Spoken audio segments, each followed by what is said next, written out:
کسی نے ایک سوال کیا، جب ڈاکٹر یہ بات کہہ دیتا ہے کہ کوئی انسان کچھ دن کے لیے ہی زندہ ہے تو اس بات پر یقین کرنا کیسا ہے جبکہ زندگی اور موت اللہ کے ہاتھ میں ہے؟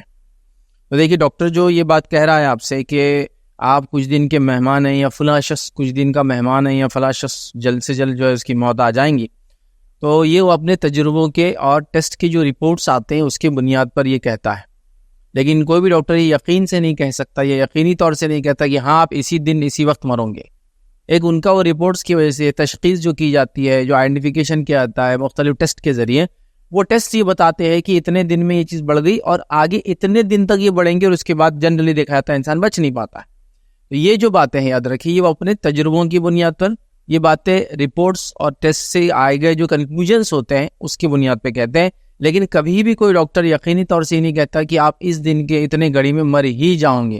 بٹ یہ اپروکسیمیشن ہوتا ہے، اندازن ہوتا ہے، پروبیبلٹی ہوتا ہے کہ ہاں ایسا اتنے دن تک ایسے لوگ جیتے ہیں. جیسا کہ کینسر جو ہے اتنے آپ کے 3rd 4th سٹیج میں پہنچ گیا، اس سٹیج میں جانے کے بعد لوگ جنرلی 6 منتھ تک سروائیو کرتے ہیں، بچتے ہیں. تو یہ ایک اندازہ ہوتا ہے جو تجربوں کی بنیاد پر اور رپورٹس کی بنیاد پر ہوتا ہے. تو کیا اس پہ یقین کر لینا؟ یقین کرنے کی آپ کو ضرورت نہیں ہے، آپ اپنی کوششیں جاری رکھیں. ڈاکٹر کے تجربے اور رپورٹس یہ بتا رہی ہیں، آپ اپنی کوششیں جاری رکھیں، آپ اللہ سے دعائیں جاری رکھیں، اور یقیناً زندگی اور موت کا معاملہ اللہ کے ہی ہاتھ میں ہے. نہ کوئی ہمارا علاج کسی انسان کو 1 سیکنڈ تو بہت بڑی چیز ہے، وہ نینو کے بعد جو بھی سیکنڈز کے ٹائپ ہوتے ہیں، ٹائم کے بہرحال وہ اتنی زندگی بھی آپ کو اضافہ نہیں دے سکتا ہے. اور کوئی بھی انسان یا کوئی بھی چیز یا کوئی بھی چیز آپ کو آپ کا جو وقت تھا، جو قدر تھی، جو قضا تھی، جو اللہ نے طے کر رکھا تھا، اس سے 1 سیکنڈ پہلے بھی آپ کو ختم نہیں کر سکتے. یاد رکھیے، جو ہونا ہے وہ ہو کر رہیں گا، جب ہونا ہے تب ہوگا. تو یہ رپورٹ جو ڈاکٹر آپ کو دے رہے ہیں یہ ان کا اندازہ ہے، تجربات ہے، اور رپورٹ جو ان کو ملی ہے، جو ٹیسٹ کروائے، وہ کہہ رہی ہے کہ آپ اتنے دن زندہ رہیں گے. لیکن اس کا حقیقی معنی یہ نہیں ہوتا ہے. آپ اپنی دعائیں کرتے رہیں، علاج جاری رکھیں، اللہ سے اچھی امیدیں اور توقعات رکھیں.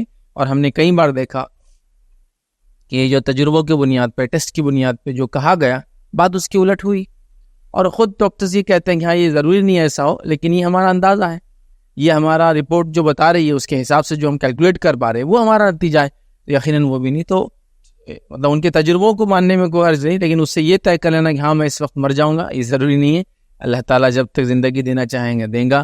کئی بار ایسی رپورٹس آئی کہ بچہ اب مر جائیں گا، یہ تو 8 دن کے مہمان ہیں، اور لوگ 8 سال بعد وہ باتیں کرتے بڑھتے. ان کو 8 سال پہلے بولے تھے 8 دن کے مہمان ہیں، چلے جاتے تو جب اچھا ہو جاتا تھا.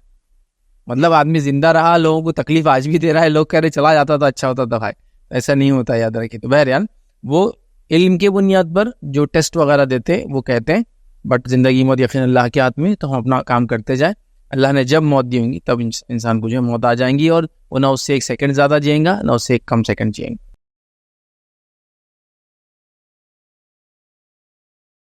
السلام علیکم. آپ بھی ہمارے اس کام میں تعاون کریں اپنی زکات و صدقات کے ذریعے. ڈونیشن ڈیٹیلز کے لیے ڈونیٹ اس پر کلک کریں. اگر آپ کو ہمارے ویڈیوز پسند آئے ہیں تو اسے شیئر کریں اور ثواب کے حقدار بنیں. روزانہ ہمارے ویڈیوز کو پانے کے لیے ہمارے YouTube چینل کو سبسکرائب کریں اور بیل آئکن دبائیں. ہم سے دیگر سوشل میڈیا پر جڑنے کے لیے ویڈیو میں دیے گئے آئی ڈیز کو سرچ کریں. جزاک اللہ.